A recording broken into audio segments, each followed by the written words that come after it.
I think an idea that Emerson Mnangagwa is an intelligence guru seems to be crumbling out as this man has changed the Central Intelligence Organization, which is a spy agency in Zimbabwe. I think more than three within the very shortest space of time.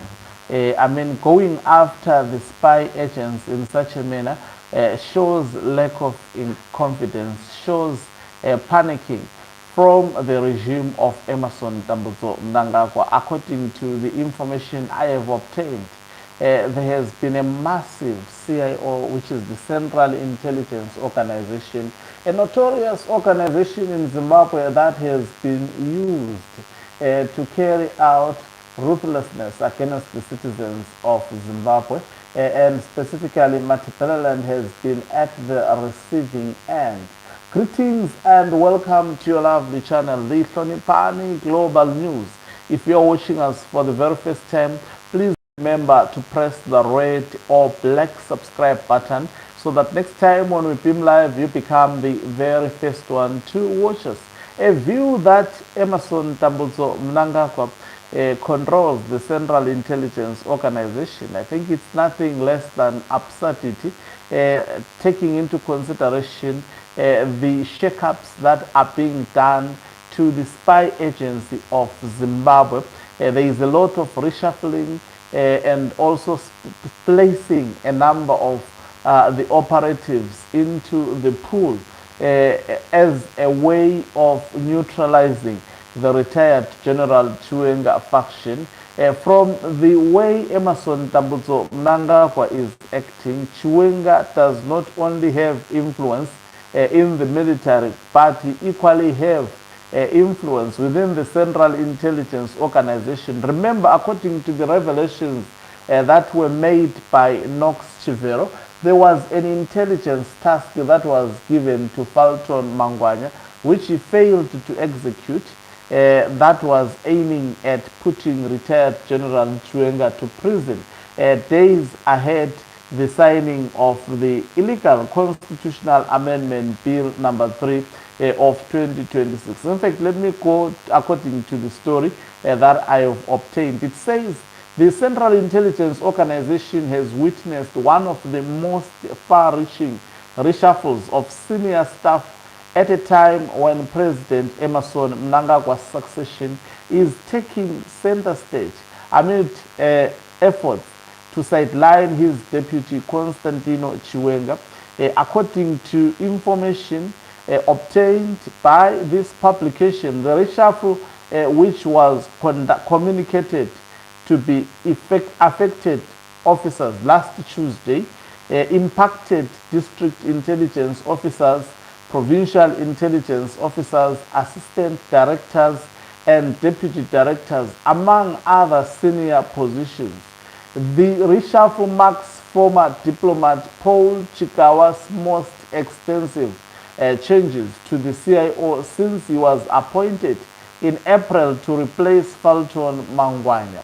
Mangwanya had replaced Isaac Moyo, who was appointed CIO head 2017, following the military coup which ousted late former President Robert Mugabe.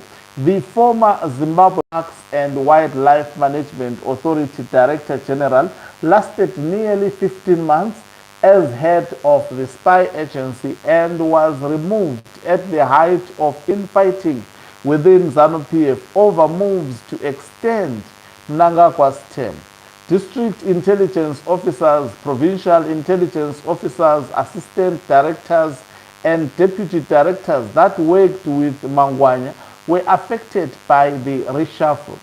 Some were moved to the pool where they no longer have specific duties. Sources said although the sweeping changes were being attributed to Chikawa's need to build his new team, ZANU-PF power struggles had a bearing on the changes. Some of the affected directors, especially those who were moved to the pool, are being viewed as Mangwanya's people, a source said. However, the bigger picture is that it is part of moves to consolidate power following the constitutional amendments. Mnangagwa tightened his grip on power last month after he signed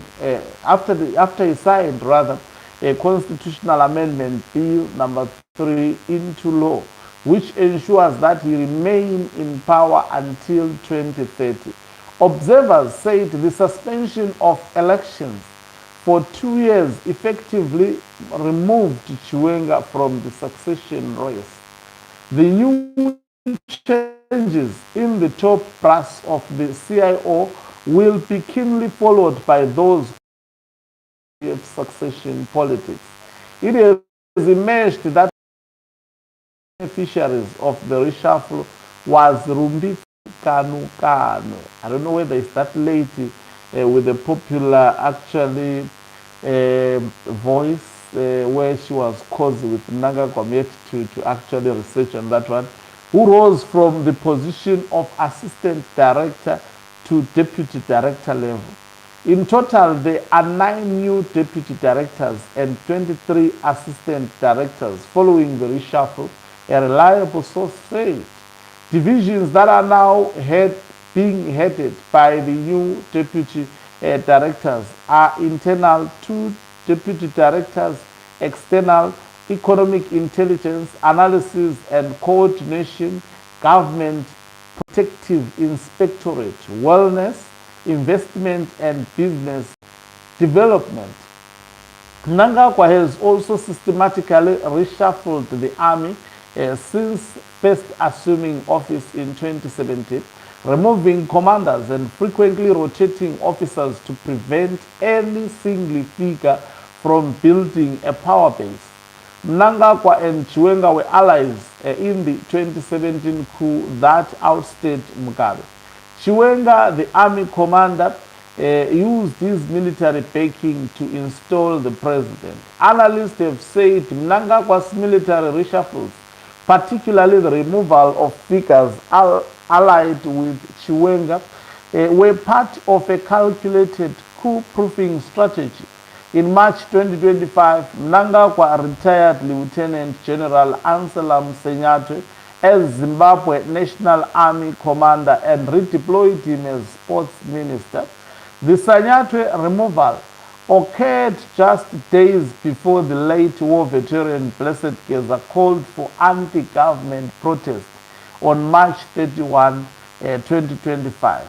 Mnangagwa also promoted Lieutenant General Emmanuel Matatu, effective November 2025, to head the Zimbabwe Defense Forces following the retirement of General Philip Valerio Spanda. He later appointed Major General Tafmane as the new ZN. Both Tafmane and Matatu are considered Mnangagwa's close military allies. Tafmane was entrusted with the running of the controversial 2023 elections as CIO co-deputy director general and head of intelligence, run Forever Associates, that is Zimbabwe, that is FAS.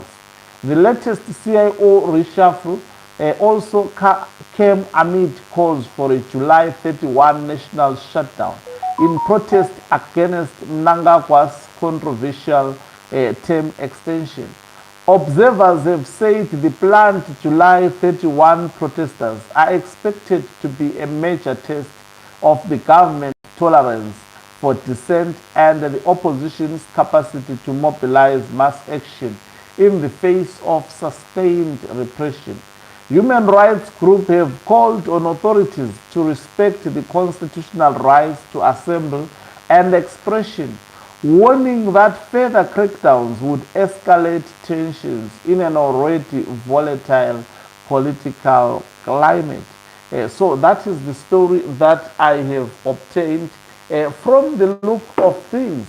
From the look of things, it appears Emerson Tambutso Mnangagwa is really in trouble. How do you get to see that a president is in trouble? The manner in which he acts, Remember when Blessed Geza stood up, he saw Blessed Geza firing shots, and whatever Blessed Geza was speaking was obtaining on ground. He undertook military reshuffles as a way of quelling down the tensions. Did he successfully manage to do so? Not, I don't think so.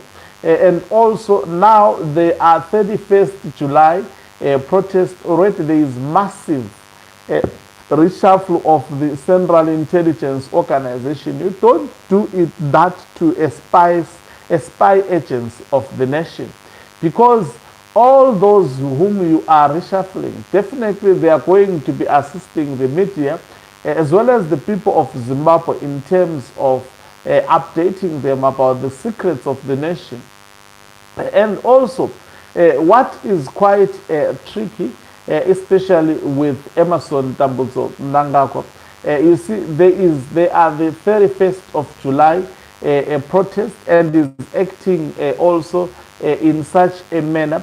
To me, it gives panicking vibes on the head of the state, and it shows that he doesn't trust anyone at the moment. And these reshuffles are really serious miscalculations, because with every reshuffle that he makes, he thinks he is actually drowning Chiwenga, but he's arming him more. And also this goes to concretize, the leaked intelligence report that they were telling the truth. There have been so many leakages of the so-called intelligence reports that we have been reading on this channel. And seeing Emerson Mnangagwa going after the Central Intelligence, reshuffling it in a manner he is reshuffling it, to me it shows beyond any reasonable doubt that Emerson Mnangagwa, what we have seen playing out within the Central Intelligence Organization, is reflective of what is internally going on within ZANU-PF. Indeed, these were official intelligence reports, and obviously we know that he hasn't been pleased with these intelligence reports. Apart from that, there were intelligence tasks that were given, as I have highlighted earlier, to Falton Mangwanya and the Central Intelligence Organization, and those tasks were meant to bury retired General Chiwenga. But somehow, Mnangagwa, when he came back, was it from Kenya, he found out that the plan could not be executed. Knox Chivero gave him a clue why the plan was possibly not executed. And this may have propelled Emerson Mnangagwa to go after the Central Intelligence Organization boss, and he is also going after several officials within the Central Intelligence Organization. And you don't do that as a leader. It's a really, really serious mistake. He actually reshuffled quite a number of officers in the Zimbabwe Defense Forces. Is doing so. It means Mnangagwa is not as fully in charge as we think he is, especially within the state security apparatus of Zimbabwe. And we've seen also, I think was it last week or last of last week, where we heard that Falton Mangwanya was actually, the police were looking for him. He hid for a day, and then he surrendered himself. He was just questioned and released after he presented himself with the lawyer. This goes to tell you that there is a lot that is happening behind the scenes, and Emerson Mnangagwa sees it coming. That is why he is acting in such a manner. Those who want to dislodge him, are they alive to that fact? That is the mind-boggling question, because from the evidence coming out, it's quite clear that Emerson Mnangagwa is alive to the fact that there are people who are plotting his downfall. Equally so, he's trying to prevent an imminent downfall. But the question is, did they prepare for this retaliation? What they could have actually possibly done if he retaliated in such a manner. Anyone with a good strategy will also take this into perspective. So it's quite interesting and tense. Thank you very much for watching us. If you're watching us for the very first time, please do remember to press the red or black subscribe button so that next time when we film live, you become the very first one to watch us. You can financially support this channel by pressing the join button and be part of our members who are the heartbeat of this channel. You can equally do so by pressing the thanks button and send our stars. Do remember, on the 31st of July, it's your right, your democratic right, fully protected within the Constitution of 2013 to participate in protest. And as such, we invite you to exercise